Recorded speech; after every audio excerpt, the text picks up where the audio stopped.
ॐ केकीकण्ठाभनीलं सुरवरविलसद्विप्रपादाब्जचिह्नं सौभाढ्यं पीतवस्त्रं सरसिजनयनं सर्वदा सुप्रसन्नं पाणौ नाराचचापं कपिनिकरयुतं बन्धुना सेव्यमानं नौमीड्यं जानकीशं रघुवरमनिशं पुष्पकारूढरामम् कोसलेन्द्रपदकञ्जमञ्जुलौ कोमलावजमहेशवन्दितौ जानकीकरसरोजलालितौ चिन्तकस्य मनभृङ्गसन्दिनौ कुन्द इन्दुदरगौरसुन्दरम् अम्बिकापतिमभीष्टसिद्धिदं कारुणिककलकञ्जलोचनं नौमि शङ्करमनङ्गमोचनम्।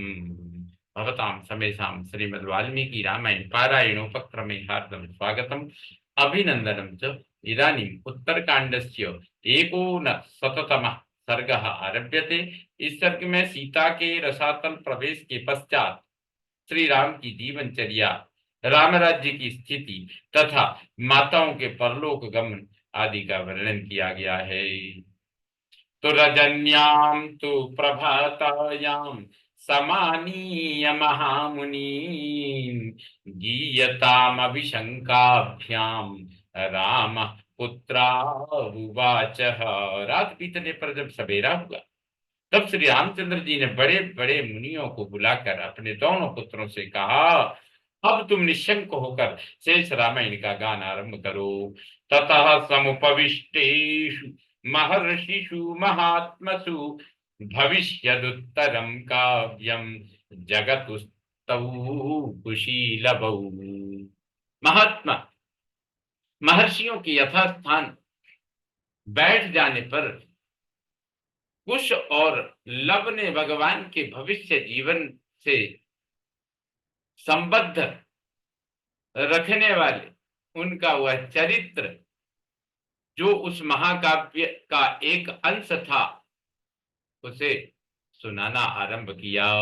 प्रविष्टायां तु सीतायां भूतस्य प्रविष्टायां तु सीतायां भूतले मन्य संपदा तस्यावसाने यज्ञस्य रामः परमदुर्मनाः। प्रविष्टायां तु सीतायां भूतले तस्य संप्रदा तस्यावसाने यज्ञस्य रामः परमदुर्मनाः। इधर अपनी पुनः शृण्वन्तु श्लोकम्। प्रविष्टायां तु सीतायां भूतले सत्य संप्रदा तस्यावसाने यज्ञस्य रामः परमदुर्मनाः। प्रविष्टायां तु सीतायां भूतले सत्य संपदा तस्यावसाने यज्ञस्य रामः परमदुर्मनाः। इधर अपनी सत्य रूप संपत्ति के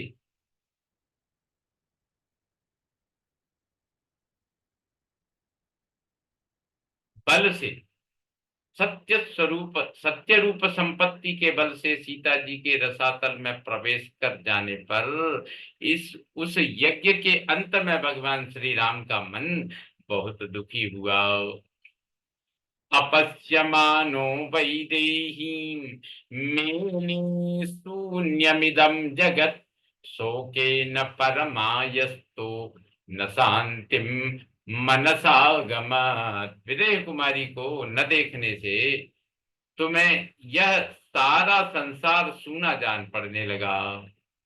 विदेह कुमारी को न देखने से श्री राम को यह सारा संसार सूना जान पड़ने लगा। शोक से व्यथित होने के कारण उनके मन को शांति नहीं मिली।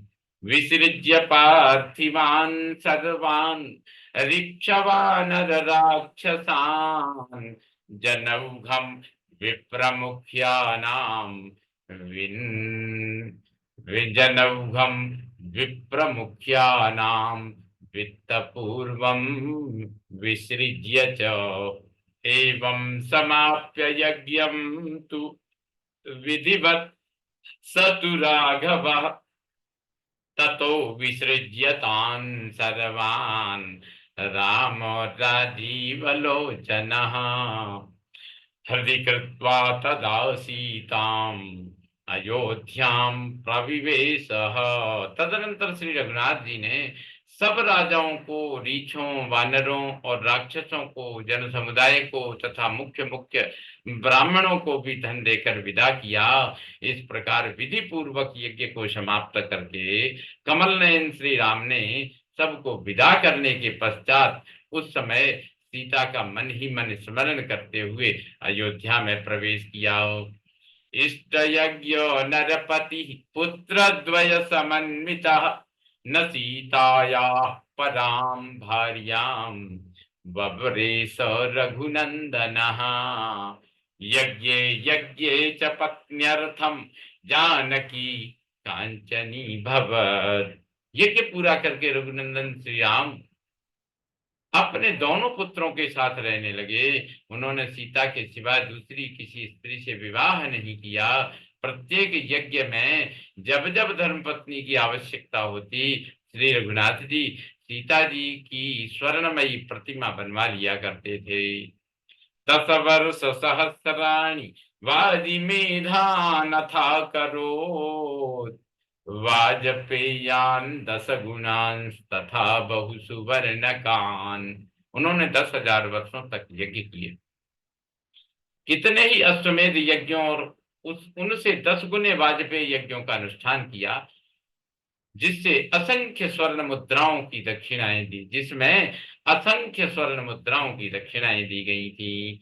अग्निष्टोमातिरात्राभ्याम गौ सवैश्च महाधनई ईजे क्रतुभिरन्यैश्च श्रीमानाप्त दक्षिणई।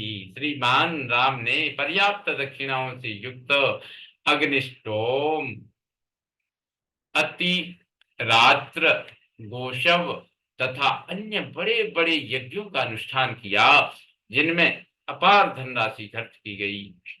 एवं सकाल सुमहान राज्यस्थस्य महात्मनः धर्मे प्रयतमानस्य व्यतीयात् राघवस्य च।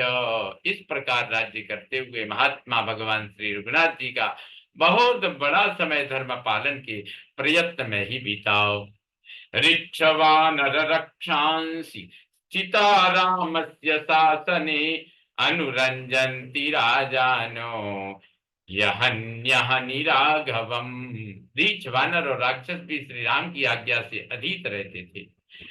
भूमंडल के सभी राजा प्रतिदिन श्री रघुनाथ जी को प्रसन्न रखते थे।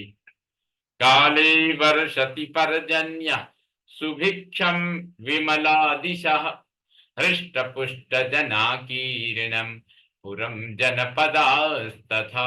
श्री राम के राज्य में मेघ समय पर वर्षा करते थे तथा सदा सुकाल ही रहता था, कभी अकाल नहीं पड़ता था। संपूर्ण दिशाएं प्रसन्न दिखाई देती थी तथा नगर और जनपद हृष्ट पुष्ट मनुष्यों से भरे रहते थे।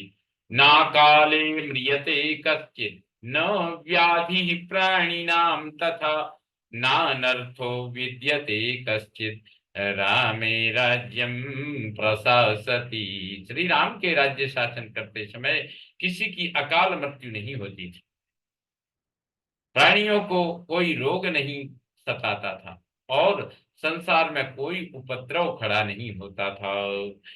अथ दीर्घस्य कालस्य राम माता यशस्विनी पुत्र पौत्रैः परिवृता काल धर्म उपागमत्। इसके बाद दीर्घ काल व्यतीत होने पर पुत्र पौत्रों से घिरी हुई परम यशस्विनी श्री राम माता कौशल्या काल धर्म अर्थात विधि का जो विधान है, अर्थात मृत्यु को प्राप्त हुई।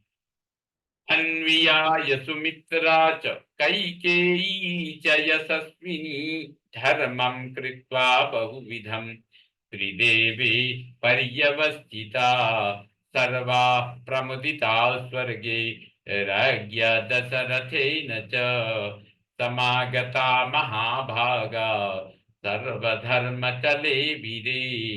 सुमित्रा और यशस्विनी कैकेयी ने भी उन्हीं के पथ का अनुसरण किया। ये सभी रानियां जीवन काल में नाना प्रकार के धर्म का अनुष्ठान करके अंत में साकेत धाम को प्राप्त हुई और बड़ी प्रसन्नता के साथ महाराजा दशरथ से मिली। उन महाभागा रानियों को सब धर्मों का पूरा पूरा फल प्राप्त हुआ। तासाम रामो महादानम काले काले प्रयच्छति मातृणाम विशेषेण ब्राह्मणेषु तपस्विषु। श्री रघुनाथ जी समय समय पर अपनी सभी माताओं के निमित्त बिना किसी भेदभाव के तपस्वी ब्राह्मणों को बड़े बड़े दान दिया करते थे। पित्र्याणि ब्रह्मरत्नानि यज्ञान् परमदुस्तरान् चकार राम धर्मात्मा पितॄन् देवान् विवर्धयन्।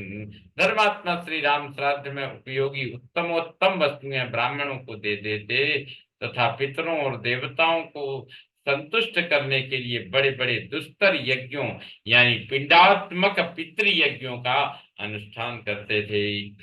एवं वर्ष सहस्राणि बहून्यथ ययुस्तुखम यज्ञैर्बहुविधं धर्मं वर्धयानस्य सर्वदा। इस प्रकार यज्ञों द्वारा सर्वदा विविध धर्मों का पालन करते हुए श्री रघुनाथ जी के कई हजार वर्ष सुखपूर्वक बीत गए। इत्यादि श्रीमद् रामायणे वाल्मीकि आदि काव्ये उत्तरकांडे एकोनशततमः सर्गः सम्पूर्णतां याति। ओम पूर्णमदः पूर्णमिदं पूर्णात् पूर्णमुदच्यते पूर्णस्य पूर्णमादाय पूर्णमेवावशिष्यते। ओम शांति शांति शांति। सर्वे भवन्तु सुखिनः सर्वे सन्तु निरामया सर्वे भद्राणि पश्यन्तु मा कश्चित् दुःखभाग् भवेत्। ओम शांति शांति शांति। श्री रामचंद्रो विजयते तदा।